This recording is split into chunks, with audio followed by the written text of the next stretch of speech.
Horror മോഡിലുള്ള ചെകുത്താൻ.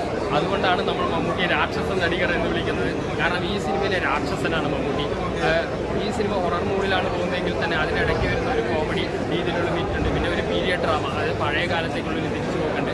അങ്ങനെ അതിഗംഭീരമായ ഒരു വിഷയത്തിലാണ് നമ്മൾ ഇതുവരെ മലയാള സിനിമയിൽ കാണാത്ത രീതിയിലുള്ള കളർ പാറ്റേണും സൗണ്ട് ഡിസൈനും അഭിനയവും നായകൻ വില്ലൻ എന്നുള്ള ഒരു കൺസെപ്റ്റ്, നായിക എന്നുള്ള കൺസെപ്റ്റ് ഇല്ല ഇതിനകത്ത്. ഒരു യക്ഷിയായിട്ടാണ് കാണിക്കുന്നത്. അത് സിനിമയിൽ അങ്ങനെ നായികയായിട്ടോ അങ്ങനെ ഒരു ഇമ്പോർട്ടൻസ് ഇല്ല. 3 മേജർ മെയിൽ ക്യാരക്ടേഴ്സിന് ഒരു അകപ്പെട്ടിരിക്കുന്ന സപ്പോർട്ടിംഗ് ആക്ടേഴ്സായിട്ട് ഇപ്പോൾ മമ്മൂട്ടിയുടെ കൂടെ തന്നെ അർജുന അശോകനും സിദ്ധാർത്ഥ് ഭരതും മത്സരിച്ച് അഭിനയിക്കുന്ന സിനിമയാണ്. പുതിയ മമ്മൂട്ടിയെ കാണുന്നതോടൊപ്പം തന്നെ നമുക്ക് അർജുന അശോകനെയും പുതിയൊരു സിദ്ധാർത്ഥ് ഭരതനെയും കൂടി കാണാൻ പറ്റുന്ന അതിഗംഭീരം മൂവിയാണ്. ടോട്ടൽ റിസൾട്ട് എന്ന് പറയുന്നത് ഈ സിനിമ മമ്മൂട്ടിയുടെ എല്ലാ പരീക്ഷണ ചിത്രം എന്ന് പറയാൻ പറ്റില്ല. പുതിയ സിനിമകൾ ഏത് സിനിമയും പരീക്ഷണമാണെന്നാണ് ഞങ്ങൾക്ക് പറഞ്ഞിരിക്കുന്നത്. അത് ജനം ഇരുകയും നേടി സ്വീകരിക്കും. കാരണം നിങ്ങളൊരു തുറന്ന ഓപ്പൺ മനസ്സായിട്ട് വരിക. ഈ സിനിമ ഇതുവരെ നമ്മൾ ഹൊറർ സിനിമ എന്ന് പറയുമ്പോൾ നമ്മൾ ആ ഒരു രീതിയിലുള്ള ജനർ പാറ്റേൺ, ഒരു ഇന്ദ്രിയമോ അല്ലെങ്കിൽ ഒരു ആകാശഗംഗയോ പോലെയുള്ള ഹൊററല്ല.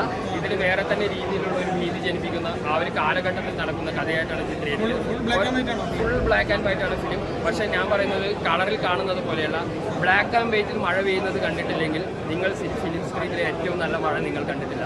ബ്ലാക്ക് ആൻഡ് വൈറ്റിൻ്റെ കാട് നിങ്ങൾ കണ്ടിട്ടില്ലെങ്കിൽ ഏറ്റവും നല്ല കാട് നിങ്ങൾ കണ്ടിട്ടില്ല. ബ്ലാക്ക് ആൻഡ് വൈറ്റിലെ ഒരു കൊട്ടാരം കണ്ടില്ലെങ്കിൽ നിങ്ങൾ ഏറ്റവും നല്ല കൊട്ടാരം നിങ്ങൾ കണ്ടിട്ടില്ല. കാരണം ആ രീതിയിലാണ് അവർ എടുത്തു വെച്ചിരിക്കുന്നത്. ആ മഴയുടെ സീൻ എനിക്ക് ഇപ്പോഴും ആ മനസ്സിൽ, ആ മഴയുടെ ശബ്ദം, ആ മഴയുടെ എടുത്തിരിക്കുന്ന രീതി ബ്ലാക്ക് ആൻഡ് വൈറ്റ് അതിഗംഭീരമാണ്. കളർ എന്നുള്ള ഡയറക്ഷൻ അതിഗംഭീരമായിട്ടുണ്ട്. രാഹുൽ സദാശിവൻ്റെ പുള്ളിയുടെ ഫേവറേറ്റ് ജോണർ ഹൊററാണ് ഫേവറേറ്റ് ജോണർ.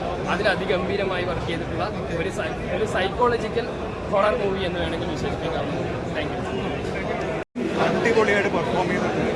അതിനേശം ഞെട്ടിച്ചു പുള്ളി അല്ലെങ്കിൽ നല്ലൊരു പെർഫോമൻസ് അറിയാം. പക്ഷേ ഇത്രയും ഒരു എന്താ പറയുക, ഇത്രയും ഡെപ്തായിട്ട് ഇത്രയും ഒരു ഡീറ്റെയിലിംഗ് ആയിട്ട് ചെയ്ത് ആദ്യമായിട്ട് എങ്ങനെയാണ് പെർഫോമൻസസ് എടുത്ത് പറയുന്നത് പറയാതിരിക്കുകയാണ്. എല്ലാവരും അടിപൊളിയായിട്ട് പിന്നെ പറയുകയാണ്.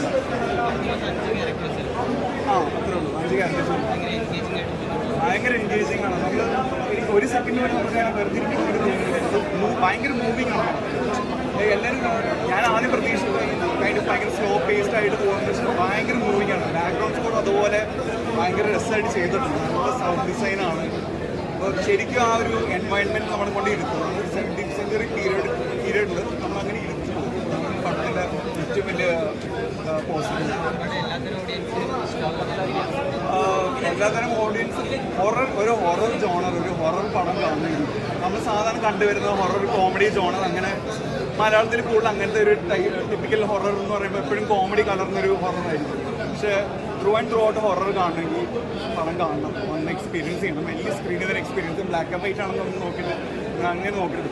പടമായിട്ട് കാണണമെങ്കിൽ തിയേറ്ററിൽ തന്നെ.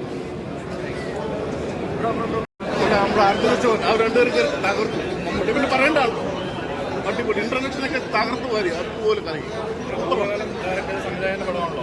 അതുപോലെ തന്നെ പേടിപ്പിക്കുന്നുണ്ട്. അതുപോലെ ഇത് അവസാനമാണല്ലോ അതിൻ്റെ അറിയില്ല. ഇത് ആദ്യം മുതലേ ഒരു ഇന്റർവെൽ ആകുമ്പോഴാണ് നമ്മൾ അതിൻ്റെ ഇത് അറിയുന്നത്. എന്തെന്നാണ് കൊടുവേ നായക കഥാപാത്രം ആരാണ് അറിയുന്നത്. കടന്ന് കിടിലൻ പടം. സ്റ്റോറിയൊക്കെ എങ്ങനെയുണ്ടായിരുന്നു? സ്റ്റോറി കിടിലൻ, മേക്കിംഗ് കിടിലൻ, ക്യാമറ, ആർട്ട് വർക്ക് എല്ലാം കിട്ടുമ്പോൾ പടം കേട്ടോ. ഒന്നും പറയാം. സൂപ്പർ. എത്ര സ്റ്റാർ കൊടുക്കാം? 5-ൽ ഒരു 4.9 ഇടാം. ഒന്നും പറയാം. സിനിമ എന്ന കലയെ സ്നേഹിക്കുന്നവർ ഈ സിനിമ തീരെ നഷ്ടത്. തിയേറ്ററിൽ നിന്ന് വളരെ സൈലന്റ്, ഒരു മുട്ടുസൂചി വീഴുന്ന ശബ്ദം പോലും നമുക്ക് അത്രയും പെർഫെക്റ്റ് ആയിട്ട് ഒരു മഴത്തുള്ളി വീഴുന്ന ശബ്ദം. ഇത് പറയാനില്ല. കാരണം മമ്മൂക്കൾ ഒരു രക്ഷയില്ലട്ടാ. അത് പറയാനില്ല. കാരണം അത്രയും നമ്മൾ തിയേറ്ററിൽ നിന്ന് തന്നെ കാണുക. പടത്തിനെ കുറിച്ച് ഇവർ പറഞ്ഞ പോലെ അതിൻ്റെ അപൂർവം, അതിൻ്റെ 4 ഇരട്ടി ഗുണങ്ങളുണ്ട്. ആ ഡയറക്ടർ കാസ്റ്റിംഗൊക്കെ അടിപൊളി. 4 കഥാപാത്രങ്ങളുണ്ട്. നന്നായിട്ട് അഭിനയിച്ചത്.